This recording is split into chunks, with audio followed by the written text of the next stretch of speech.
Praise the lord. క్రీస్తునందు దేవుని బిడలారా, మన ప్రభువైన యేసయ్య నామములో మీ అందరికీ శుభాలు తెలియజేస్తా ఉన్నాను. బాగున్నారా ప్రియులారా? మంచిది. నేటి ఉదయకాల సమయంలో దేవుని వాక్యమును జ్ఞాపకం చేసుకుందామా? యెహోషువ గ్రంథము 3వ అధ్యాయము 7వ వచనాన్ని మనం జ్ఞాపకం చేసుకుందాం. అప్పుడు యెహోవా యెహోషువతో ఇట్లనెను, నేను మోషేకి తోడయుండునట్లు నీకును తోడయుందునని ఇజ్రాయేలందరి ఎరుగునట్లు నేడు వారి కన్నుల ఎదుట నిన్ను గొప్ప చేయ మొదలు పెట్టెదను. దేవుడి మాటలు మన అందరి వినికిల్లో ఫలింపచేయునుగాక. ప్రియులారా, యెహోషువతో దేవుడు జ్ఞాపకం చేస్తున్నటువంటి మాట, ఇశ్రాయేలుల ఎదుట నేను నిన్ను గొప్ప చేస్తాను అని ఒక అద్భుతమైన భరోసాను దేవుడు యెహోషువకు ఇస్తున్నట్లుగా ఈ మాటను మనం గమనించగలుగుతూ ఉంటాం. సర్వసాధారణంగా ప్రతి మానవుని యొక్క జీవితంలో గొప్పోలు కావాలన్నటువంటి ఆలోచన, గొప్పోలు కావాలని పగటి కలలు కంటున్నటువంటి వారు లేకపోలేదు ప్రియులారా. ప్రతి తల్లిదండ్రుల యొక్క ఉద్దేశాలు ఏంటంటే, నా బిడ్డలు గొప్పగా ఉంచబడాలి, నా బిడ్డలు గొప్ప స్థితిలో నేను చూడాలని. మంచిదే ప్రియులారా, దేవుని ఉద్దేశం కూడా అదే. దేవుని బిడ్డలుగా, దేవుని ఎరిగినటువంటి వారంగా ఈ లోకములో తన బిడ్డలు ఎప్పుడు గొప్ప స్థితిలో ఉండాలన్నదే దేవుని యొక్క ఉద్దేశం ప్రియులారా. మనందరికీ తెలుసు, యోసేపు జీవితంలో దేవుడు ఎంత ఉన్నతమైన ఆశీర్వాదాన్ని అనుగ్రహించారో. యోసేపును తన అన్నలు ఈర్ష్య చూపుతో చిన్న చూపు చూచిన దేవుడు తన కనుదృష్టిని ఆయన మీద నిలిపి ఆయనను ఒక దినాన్న గొప్ప వ్యక్తిగా ప్రపంచానికి చూపించినట్లుగా మనం వాక్యంలో చూస్తూ ఉంటాం. ప్రియులారా, దేవుడు మనలను గొప్ప చేయాలి అనంటే, దేవుడు మన బిడ్డలను గొప్ప చేయాలి అనంటే మనం చేయాల్సినటువంటి పని ఏంటో తెలుసునా?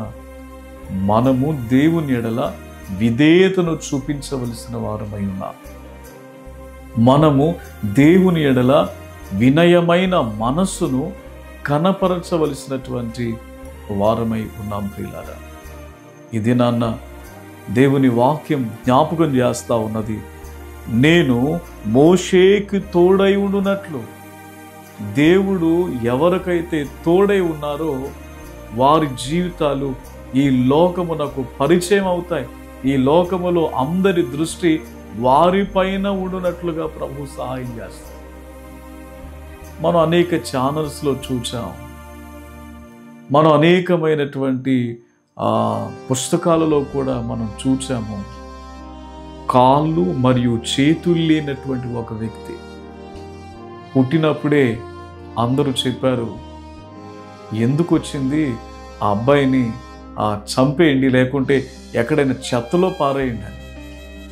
ఏ తల్లి అయినా అలాగున చేయగలదా ప్రియులారా? ఆమె దేవుని ఎడల విధేయత చూపించి ప్రార్థన చేసినప్పుడు ఆయనే ఈ రోజున ప్రపంచానికి ఒక మార్గదర్శకవంతమైన వ్యక్తిగా దేవుడు అతనిని ఏర్పాటు చేశాడు ప్రియులారా. దైవ పరిచర్యలో ఈరోజు అనేక మంది యవనస్తులకు ఒక మంచి మార్గం చూపించే వ్యక్తిగా ఆ వ్యక్తిని ప్రభు ఏర్పాటు చేశాడు. కాలు లేనివాడే, చేతులు లేనటువంటి వాడే, కానీ దేవుని ఉద్దేశం ఏంటంటే, దేవుడు చేయాలని ఏదైనా అనుకుంటే ఆయన ఏదైనా చేయగలడు. ఎందుకంటే ఆయన సర్వశక్తిమంతుడైన దేవుడు. ఇది నాన్న మనలో ఒకవేళ మన కుటుంబంలోనే మనకిచ్చిన బిడ్డల్లో చిన్నోడిని ఒకలాగా, పెద్దోడిని ఒకలాగా మనం చూస్తూ ఉన్నామేమో. దయచేసి ఆ విధమైన ద్వారాన్ని మనం కలుగునట్టు మనకు మంచిది కాదు. మనం ప్రార్థించి దేవునికి మనం విధేయత చూపించినప్పుడు ఆయనే గొప్ప చేయి మొదలు పెడతాడండి. ఆయనే మన బిడ్డలను ఒక ఉన్నతమైనటువంటి స్థితిలోనికి తీసుకుని వెళ్తాడండి. ఇది నాన్న దేవుని బిడ్డలారా, యెహోషువకు ఇవ్వబడినటువంటి వాగ్దానం నీ జీవితంలో కూడా నెరవేర్చబడులాగున ఈ సందేశం నీకెంతో ఉపయోగకరంగా ఉంటుందని నేను విశ్వాసంతో నమ్ముతా ఉన్నాను. కనుక నేటి నుంచి నీవు నీ బిడ్డలు దేవుని దగ్గర విధేయత చూపించగలుగుతారా? దేవుని ఎదుట వినయ మనస్సుతో, తగ్గింపు జీవితంతో ప్రార్థన చేయగలుగుతారా? అలాగుని మీరున్నప్పుడు యెహోషువకు ఇవ్వబడిన వాగ్దానం మీ జీవితంలో కూడా నెరవేర్చబడుతుంది. అలాంటి కృప, ధన్యత ప్రభు మనకు దయచేయునుగాక. ప్రార్థన చేసుకుందాం మా ప్రియులారా. మీరున్న చోట ఈ ప్రార్థనలో ఏకీభవిస్తూ ఉన్నారు కాదు. ప్రార్థన. మిక్కిలి ప్రేమ కలిగిన తండ్రి, మహోన్నతుడు అయిన దేవ, మీ శ్రేష్టమైన ఉన్నతమైన నామమును బట్టి మీకు వేల కొలది కృతజ్ఞతాస్తుతులు చెల్లిస్తూ ఉన్నాను తండ్రి.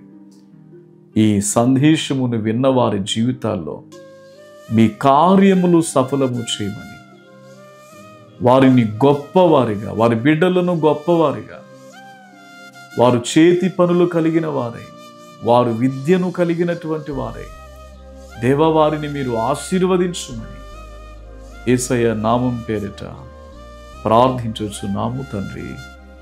ఆమేన్.